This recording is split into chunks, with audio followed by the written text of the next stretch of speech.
அவர் அடிக்கடி காட்டுக்கு வேட்டையாட போவார். சில நண்பர்களையும் கூட அழைச்சிக்கிட்டு போவார். காட்டுக்கு போனதும் ஆளுக்கு ஒரு பக்கமாக போய் வேட்டையாடுவாங்க. சாயந்தரமாக திரும்பி வருவாங்க. மறுநாள் அரண்மனையில் உட்காந்து ஒவ்வொருத்தரும் அவங்க அனுபவங்களை எல்லாம் சொல்லிக்குவாங்க. அவங்க வீரத்துக்கு தகுந்த மாதிரி பரிசை அந்த ராஜா கொடுப்பார். இது மாதிரி ஒரு தடவை எல்லாரும் வேட்டைக்கு போயிட்டு திரும்பி வந்ததும் உட்காந்து பேச ஆரம்பிச்சிருக்கிறாங்க. ஒருத்தன் சொன்னான், தன்னுடைய வீர தீர செயலை பற்றி அளக்க ஆரம்பிச்சிட்டான். ஏன்னா அதுக்கு பரிசு கிடைக்க போகுதில்ல, அதனால.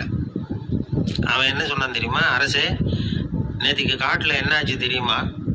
எனக்கு நேராக ஒரு சிங்கம் வாயை திறந்துக்கிட்டு வந்துட்டுது. நான் பயப்படவே இல்லை. உடனே ஒரு கல்லை எடுத்து குறி பார்த்து வீசினேன். சிங்கத்து வாய்க்குள்ளே போய் அந்த கல் மாட்டிக்கிட்டுது. அவ்வளவுதான்.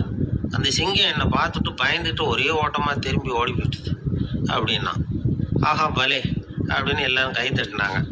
ரெண்டாவது ஆள் ஒருத்தன் எழுந்திரிச்சான். அவன் சொல்ல ஆரம்பித்தான்,